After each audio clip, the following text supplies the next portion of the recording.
Olá, pessoal! Estamos iniciando mais um episódio do PetCast e hoje o tema é assessoria jurídica quando o tema é pet.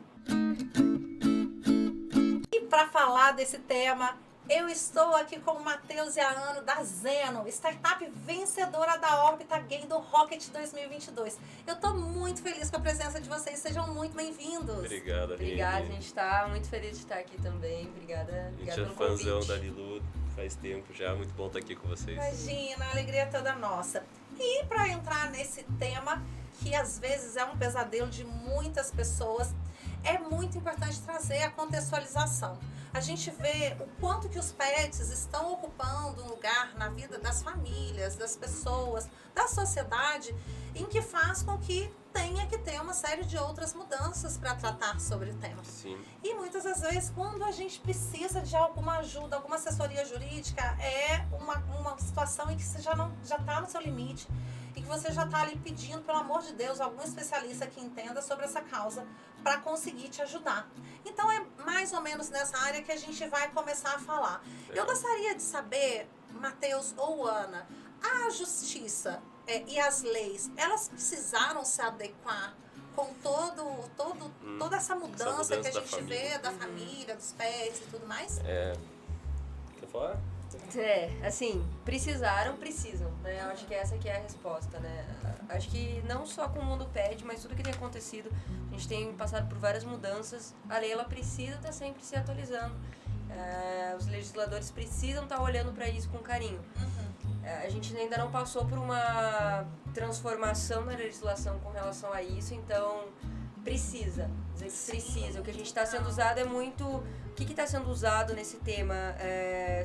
Então está sendo usada a analogia, que a gente chama, pegando coisas que já existem. Como que a gente pode aplicar aqui, né? Fazendo uma referência. Isso gera muita insegurança para todo mundo. Para quem é pai de pet, vai pensar em um divórcio, por exemplo, e não sabe o que o juiz vai aplicar nesse caso. Porque se a gente for pegar na lei, né, e a gente não é especialista na área de direito animal, a gente conecta com especialistas melhores que a gente. Mas se a gente for pegar ali a lei, ela fala que o animal ele é um bem, como um carro, como uma casa, qualquer coisa assim. É assim que a lei trata o animal. Então, teoricamente, se você fosse se divorciar, nada impede de um juiz decidir, se você não pegar um especialista e não recorrer e tudo mais, um juiz antigo ele pode falar, não, o cachorro de vocês a gente vai vender e vai dividir metade para cada. Porque ele é um bem, né? Mas não é isso que a justiça tem feito. Então, apesar da lei não ter atualizado, os juízes estão se atualizando e têm aplicado a analogia muito, por exemplo, nessa coisa de divórcio, de direito da criança, direito de família, para fazer guarda, tudo isso que a gente pode conversar um pouquinho. Muito bacana. Realmente é algo que precisa acompanhar, né, a realidade. E outra coisa que às vezes eu fico muito em dúvida, né? A gente vê que hoje em dia as pessoas não falam mais o cachorro, o pet, ou se é o pai do pet, às vezes isso é julgado, fala o dono do pet, como se fosse um bem. Mas está muito comum as pessoas falarem o tutor. E o tutor já toma um outro espaço perante também a legislação brasileira, não? Sim. Se a gente for olhar, voltando para essa situação de divórcio, por exemplo, que eu acho que é a situação que mais tem dado repercussão, né? Quando os juízes começaram a usar a expressão tutor do cachorro, ele está comparando, né, o pet a um sujeito de direitos, teoricamente. Ele não é só uma coisa, mas ele é algo que tem os seus próprios direitos, tem que ser cuidado. E isso, apesar de no Brasil ser novo, na década de 70 já tinha declaração internacional falando que, né, os animais têm seus direitos e tudo mais. E o tutor veio com essa ideia de alguém que tem que zelar pelo interesse do animal. Quando a gente estava discutindo antes, a gente viu um julgado, uma jurisprudência, né, uma decisão, de um caso onde o cachorro, teoricamente, né, e usando os termos da decisão, o cachorro teoricamente pertencia ao marido, porque ele que era o dono anterior, mas eles conseguiram provar no processo que durante toda a relação quem cuidou mais, quem era mais próximo, quem tinha tempo de levar para passear, quem era, enfim, realmente mais afetivo com o pet era a mulher, a esposa. Certo. E ela que ficou com a guarda da criança, ela que ficou como tutora. E eles fundamentaram muito nisso, que ela é quem pode preservar melhor o interesse dele. A guarda do bichinho, né? A guarda do bichinho. Exatamente. É verdade. É que eu sou pai de pet, daí pra mim eu já trato como criança. É impressionante, a gente traz mesmo como se fosse filhos, Sim. né? Essa é relação que a gente tem com eles, não tem como. E pra justiça ainda é a passo lento. Realmente a gente tem evoluído, os juízes têm conseguido entender, mas é a passo lento para você ter uma segurança de fato do que vai acontecer. Sim. E como a gente sabe, né, as coisas vão aos pouquinhos, assim. Mas nesse tema a gente tá otimista, né? Eu tenho tido ali posições legais, bacanas. Sempre tem algum juiz que difere, mas acho que tem trazido uma boa segurança pros pais de pets ali, dá pra ficar mais tranquilo. E eu acho que como não tem nada escrito, o ruim, a parte ruim é que você tem que contar com uma certa boa vontade, né? Sim. De quem está julgando o caso. Por outro lado, o que a gente vê é que existe sim um bom senso de o profissional que está ali, que vai avaliar todas as causas, todos os fatos e tudo mais, não? Com certeza. E eu acredito que o ponto fundamental disso, né, igual o Matheus falou, a gente não é especialista no assunto, Sim. a gente conecta especialistas. Importante você pegar alguém que seja especialista. Então, Sim. na hora que você Está precisa bem de uma resguardado. assessoria jurídica, contrata um profissional, né? Vem com a Zeno, acha um profissional Sim. que realmente tem conhecimento naquela área, causa, né? exato. Porque quando a gente fala em direito, tem várias áreas diferentes, a gente vai desde direito penal até direito trabalhista, que é completamente diferente. Sim. Dentro do PET, se a pessoa conhece, o advogado conhece, você vai ter uma assessoria muito melhor, ele vai saber qual julgado, onde fazer para ir para o caminho certo. Então, acho que sempre tem que tomar esse cuidado mesmo de estar bem assessorado. Isso é importantíssimo, né? Você está com um profissional que realmente é sério e vai conduzir você um caminho seguro. Outra pergunta que eu tenho, talvez não uma pergunta, mas uma curiosidade. Quais são os casos ali mais frequentes que vocês observam quando o assunto é esse, pet? Legal. De cabeça, assim, que me vem, que a gente já viu muito, divórcio, né, separação, tanto divórcio, fim do casamento, quanto dissolução de união estável, que às vezes é até mais comum o pet do namoro, que eles trazem dentro de casa. A partir de condomínio também acontece, então às vezes condomínio que na convenção não permite que tenha animal, né? Tem alguns que até extrapolam, não pode ter animal. A gente tem julgados que falam, não, o condomínio não pode se portar dessa forma, não tem esse poder. Sim. Então, parte de condomínio também, a parte de suporte emocional, viagens com animais. Viagens pra fora, que precisa de uma documentação gigantesca, né? Pra você conseguir tirar o pet de um país e levar pro outro. Sim. Às vezes a gente acha que é fácil, é como se fosse uma criança, mas não é, porque tem todas normas e leis sanitárias, que os pets têm doenças e outras questões mais que numa outra região não teria, então tem que ter um certo controle, saber se as vacinas são em dias e tudo mais. Isso é difícil. Pra gente que é pai de pet, a gente acaba comparando muito o pet a uma criança. Pô, é meu filho, a gente vai levar. Mas quando você vai olhar pra legislação, pras regras, eles tratam muito como, pô, você não pode entrar com um boi num avião, entendeu? Exato. Não tem como fazer isso, você levar ele pra Portugal, por exemplo, pode levar uma doença, alguma coisa. Então os pets têm todo um tratamento mais delicado que a gente tem que se atentar nesses momentos. E a ficha só cai quando você já tá no meio da situação e você já não sabe o que fazer. Se planeja um pouquinho antes, quando for mexer com isso. Agora, um caso muito peculiar que aconteceu comigo, eu tive a Pietra roubada. Roubada? Sim. Quando eu morava no Rio de Janeiro, eu fui passear por Ipanema, e ali eu tava com um skate, e aí quando eu ando no skate, eu tiro ela da guia pra não ficar enforcando. Então ela me enxerga e vem vindo atrás. Encontrei uma amiga, conversei com essa amiga, e a Pietra também ficou perto, sempre ficou. E passados 5 minutos, eu não achei mais a Pietra. E aí eu fiquei naquela Pietra, procurando e tentando envolver as pessoas e olhando ao redor e nada de achar. E aí a minha amiga falou assim, Aline, será que não é o caso da gente publicar no Facebook que ela desapareceu? Tinha 40 minutos do sumiço. Eu falei, não, calma, não precisa tanto, a gente vai achar. E continuei perguntando e parei guarda policial, parei gente, perguntei para as pessoas que estavam perto. Passou 1 hora, eu falei, eu acho que a gente vai precisar fazer isso. E aí passou 1h30, eu saí publicando, pedindo para todo mundo espalhar, e aí falando com todas as pessoas. Sei que era por volta de 5 da tarde, deu 10 horas da noite, eu estava exausta, correndo a praia inteira, falei com todos os barraqueiros, com todos os guardas municipais, rodei todos os quarteirões e nada de achar a Pietra, voltei para casa sem a Pietra. Que triste. E aí foi a noite mais triste da minha vida. Eu acordei de madrugada e falei, é um pesadelo, eu vou chamar e ela vai vir, e eu chamei, ela não veio. Nossa. No dia seguinte, Por volta de 5 da tarde, que foi o horário que eu perdi ela, eu recebi uma mensagem. Eu combinei com a minha prima o seguinte: eu vou pra rua pregar os cartazes e você divulga nos sites de achados e perdidos pra pet. E ela fez isso. 5 da tarde eu recebi uma mensagem no WhatsApp, falou: olha, você perdeu meu cachorrinho? Espalhei cartaz com o meu celular. Eu falei: sim, perdi. E ela falou: tá comigo. Eu falei: você pode me mandar uma foto para tranquilizar meu coração? E aí ela mandou a foto e eu vi que realmente era a Pietra. Ela: não, é que eu sou de Miguel Pereira, quando eu voltar no Rio eu levo. Eu falei: não, eu estou indo agora, estou indo aí agora. Então, onde que é Miguel Pereira? Cara, é 250 quilômetros, tipo 3, 4 horas dali. Tá. Eu sei que eu saí eu saí 18 horas do Rio, eu fui chegar lá 10 horas da noite, num lugar completamente, assim, perigoso, enfim. Consegui pegar a Pietra. Mas o caso foi, na hora que eu tava no desespero de que eu perdi, que eu não tinha, que era por volta de 9 horas da noite, eu entrei num choro compulsivo, eu liguei para um amigo meu que era delegado e falei: olha, o que eu faço nessa situação? Porque, assim, me levaram ela. E se amanhã eu estiver caminhando por Ipanema e ver uma outra pessoa com a Pietra, o que vai acontecer? Daí ele falou: vai até uma delegacia de polícia e registra o furto. Não sei se a palavra tá certa. E registra. Fui. Tomei um banho, fui. Cheguei lá exausta, emocionalmente exausta. E o delegado riu da minha cara.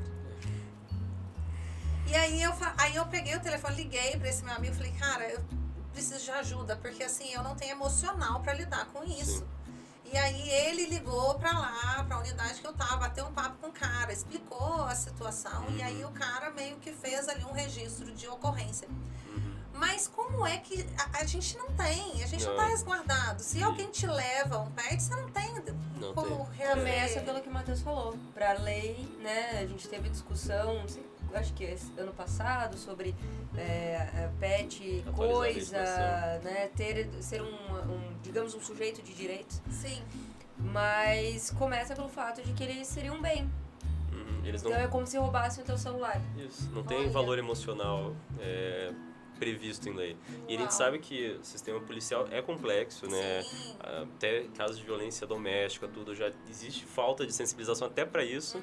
Quando a gente chega com situações de pet, se você não estiver bem amparado com um advogado que entende dessa matéria, que é diferente até do advogado de família, eles não vão te levar a sério. Exatamente. Se você fez certo, você conseguiu recorrer a alguém que tinha conhecimento. Porque imagine se você não tivesse. O que teria, né? Você não ele riu da minha cara. Ele falou: como é que você tem certeza que a pessoa roubou e ela não tá perdida?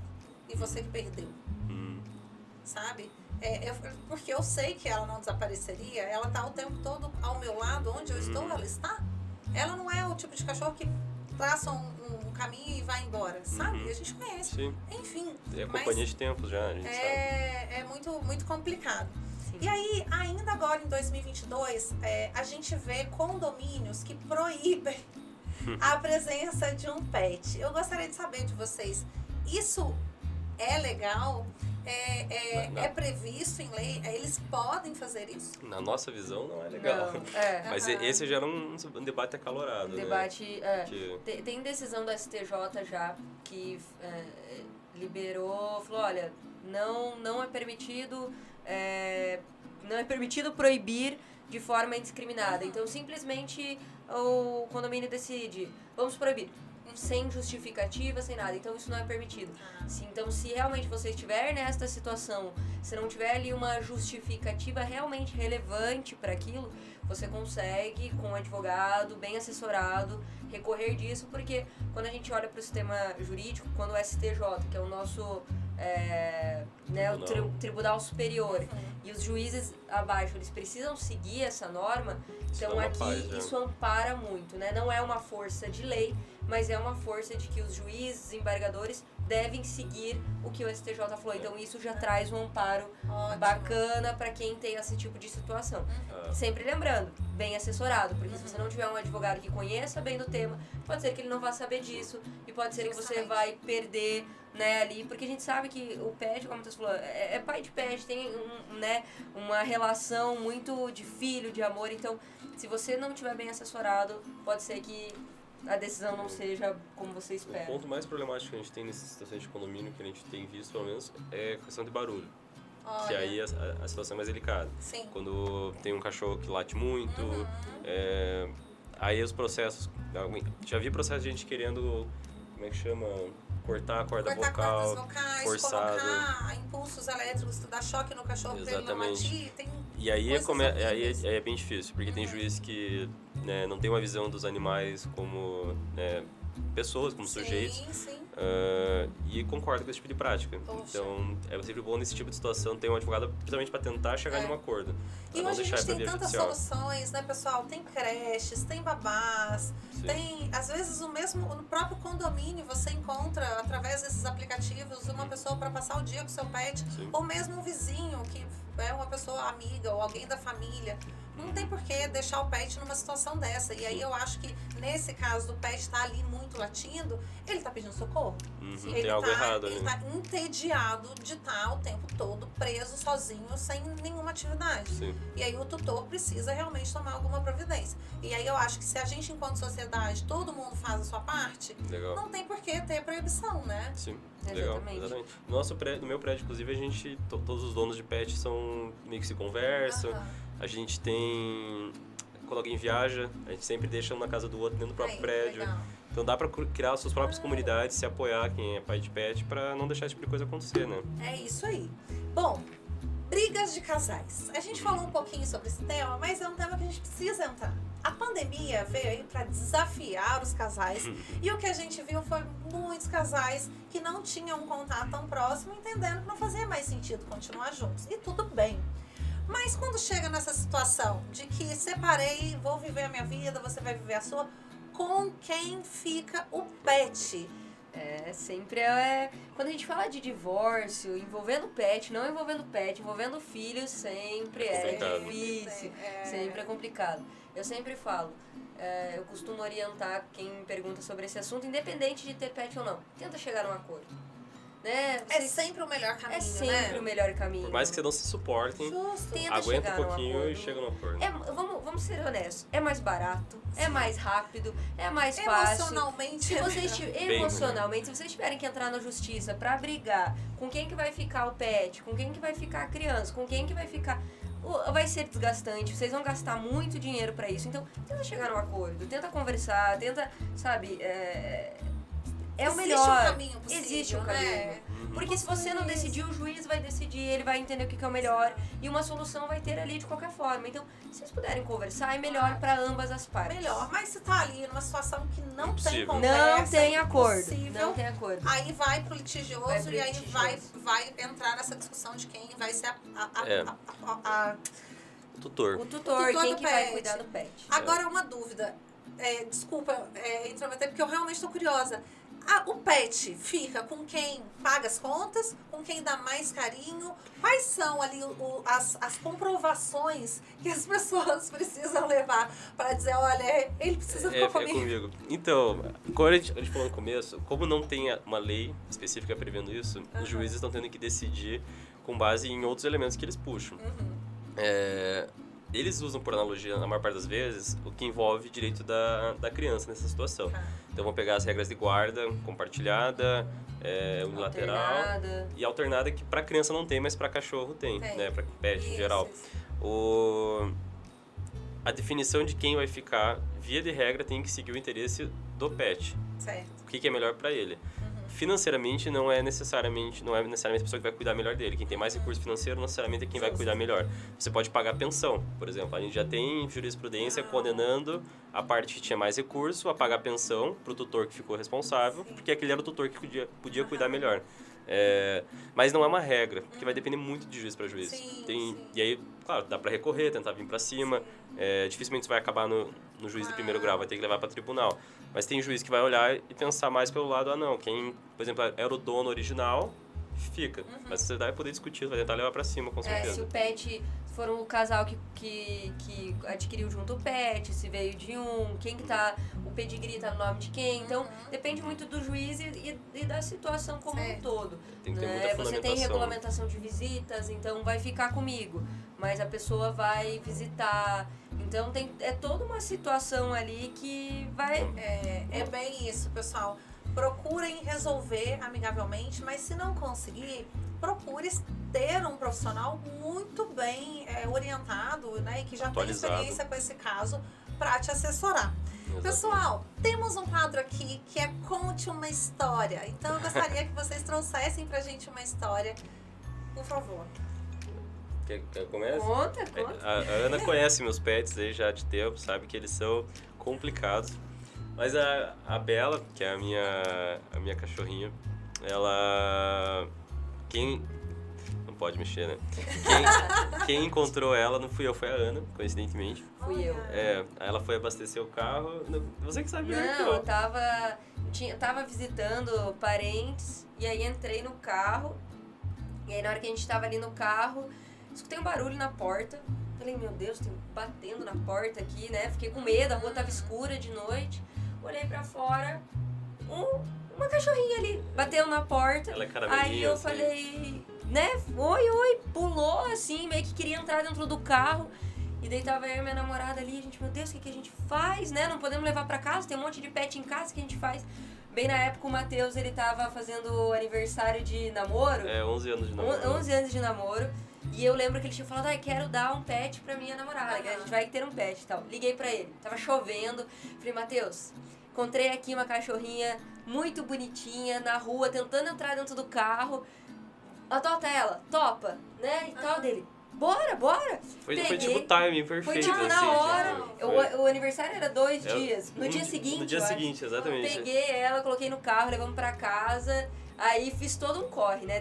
Coloquei ela em casa, tratei naquele dia, no dia seguinte corri, levei no pet pra deixar ela limpinha, cheirosinha. A gente correu levar pro Matheus pra ele dar no dia dos namorados. E assim, eu não era pai de pet. Eu cresci em casa que minha mãe não gosta de pet, aquela coisa toda. E a Amanda, que é a minha noiva agora, ela cresceu em casa com 7 gatos, coisas assim. Então ela sempre queria, vamos pegar um cachorrinho. Então ela tava com muito medo, sabe, tipo, de fazer esse passo. Mas daí foi tipo, eu pensei... Pontapé que precisava. eu vou fazer, daí acontece tudo isso e tal. Olha. E aí foi Bela. perfeito. E aí a Bela era muito boazinha, Sim. tipo, eu acho que ela se perdeu de casa, ela já tinha muito noção, não sei. Ela tinha uns 1 ano e meio, assim. Tava meio machucadinha da rua, mas tipo, não ficou tanto tempo, pelo jeito. E a gente buscou tudo em grupo, não apareceu o dono, e a gente ficou. Aí passou um tempo, aconteceu algo parecido, a gente trouxe o Zezé. Só que o Zezé ele era bem filhotinho, ele tinha, sei lá, uns 3 meses, 4 meses quando a gente achou ele. E esse aí, ele era o caos, assim, o furacão. E esse aqui acabou com a Bela. Ela que era boazinha virou furacão O apelido também. dele é Taz. Tasmania. Juro por Deus, cara, ele é terrível. Ele é terrível. E acabou influenciando a Bela, Influenciou. que tinha um comportamento super amigável. A Bela era Nossa, super assim, tranquilinha. eles foram viajar uma vez, falaram, Ana, vem aqui e fica com eles. Fiquei 1 semana. Pra nunca mais. Nunca mais. Todo dia ela mandava uma foto de algo Oi, destruído. tudo bem? Então destruíram agora mais um sapato, agora o Zezé destruiu a mesa. Olha, agora o Zezé comeu a minha comida. É tipo... É verdade. Eu mandei um sushi pra ela pra compensar que, tipo, pô, tudo que você tá sofrendo ali com eles, obrigado, mandei um sushizinho Acho que eles legal. ficaram estressados, que eles foram viajar, estavam fora, tava um caos. Aí, ela chegou o sushi, elas iam comer, ela ouviu algum barulho no quarto, né? Eu fui no quarto, eles estavam no quarto, eu entrei no quarto, fui olhar, tava aquele caos no quarto. Na hora que eu tava arrumando as coisas, eu voltei pra sala, tava o Zezé em cima da mesa comendo todo o sushi. Eu falei, já era não, sushi. Matheus, Zezé, comeu minha realmente. comida, Comeu todo o Matheus. sushi, bichinho gostou do sushi. Ai, Comeu tudo, meu Deus. instantâneo. Mas é um fofo, né? É. Vocês devem ter um carinho muito grande por ele. Com certeza. Tem. Pessoal, e aí voltando um pouco pro nosso tema, a gente vê muitas famílias que se mudam do Brasil para outros países por questões diversas, né? Uma das principais é a questão de segurança hoje em dia. E aí eu queria te perguntar, a assessoria jurídica para esse passo é importante? Porque assim, a maioria das pessoas, famílias que vão mudar com um pet, descobrem no meio do caminho que é um trabalhão conseguir colocar um pet em outro país. Assim, não é indispensável, se você tiver tempo e disposição a correr atrás, é burocrático. Certo. Então, daria pra tentar ser feito. É que nem tirar, sei lá, cidadania em outro país. Você não precisa de um advogado pra fazer isso, mas é um processo super burocrático que você tem que gastar tempo com isso. Você pode ter uma orientação ali de um advogado, ele não vai Pra simplificar. efetivamente fazer algo prático, entrar no judiciário nem nada, mas pode ser que ele te dê uma orientação. Quando que é indispensável você ter um advogado? Negativa de companhia aérea. Então você tentou, juntou o documento, correu, e aí chega lá, tem toda uma questão, a companhia aérea fala não. Aí você precisa de um advogado. Sim. Aí você vai recorrer ao advogado e aí de fato ele vai pro jurídico. Então, a primeira parte não é indispensável, mas se você quiser ter uma orientação de como que funciona, a burocracia que a gente sabe, como a Matheus falou, pode ajudar. E, infelizmente, também a gente tem tido caso de problemas, né? De pet que, enfim, é maltratado no voo, e às vezes não chega em vida, né? Exatamente. E aí cabe indenização e tudo que dá pra fazer pra remediar a situação depois, né? É isso aí. E hoje em dia, infelizmente, a gente vê alguns casos em que os próprios tutores ficam sem saber o que fazer. Eu, por exemplo, em uma das idas da Pietra a uma loja física, ela voltou com uma queimadura na cabeça. Aquilo me machucou profundamente, porque eu fico imaginando, ela ficou presa em algum lugar, um secador parado em cima e ela sem ter condição de sair, de fugir, e ficou com a cabecinha tostada. E acontecem várias outras coisas bastante tristes, de maus tratos e outras coisas mais. As pessoas que estão em alguma situação como essa, né, que precisam ali de uma orientação ou de alguém que possa defendê-las, qual é a sugestão e recomendação de vocês? Nesse caso, cabe sempre indenização por esse tipo de situação. A primeira parte, antes até de falar com o advogado, assim que ocorre a coisa, juntar o máximo de prova possível. Certo. Porque essa vai ser a discussão que a gente vai ter no processo, né? Obviamente, o pet shop ou o local que causou isso vai ter que se defender, ele vai falar que não foi ele. Então, quanto mais robusto for as suas provas, melhor. Juntou tudo isso, né? Passou ali o calor do momento, daí fale com o advogado que ele com certeza consegue entrar com alguma coisa para reparar a situação. Foto, nota fiscal, tudo. Depoimento, outras pessoas verem. Exatamente, a nota, testemunha. Às vezes tem gente que tá junto no pet shop com você, que viu a situação. Então é importante. Pega telefone. Exatamente. Bom, pessoal, estamos chegando ao fim desse episódio. O tempo passou super rápido, um papo muito bacana e leve para esse tema, né? Que geralmente é um tema que requer ali uma certa preocupação. Quero agradecer vocês por estarem conosco e gostaria de que vocês deixassem o contato de vocês para o pessoal de casa que está assistindo. Olha, pessoal, precisando de assessoria jurídica, pode contratar direto no aplicativo da Lilu, mas eles vão deixar o contato deles aqui também. Legal. Obrigado, então, Aline, pelo convite. Foi muito bom. Quem quiser entrar em contato com a gente, nosso site é somoszeno.com.br. Nossas redes sociais também Somos Zeno.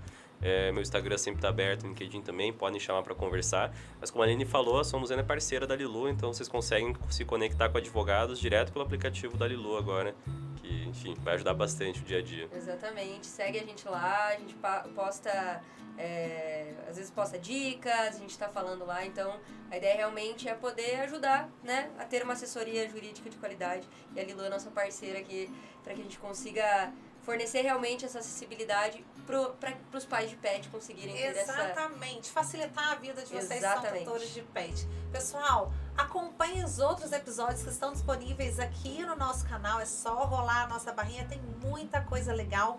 Lembrando que vai ao ar episódios todas as quartas-feiras no YouTube e no Spotify. Não deixe de se inscrever no nosso canal e deixar o seu like. A gente se vê no próximo episódio. Tchau, tchau! Tchau.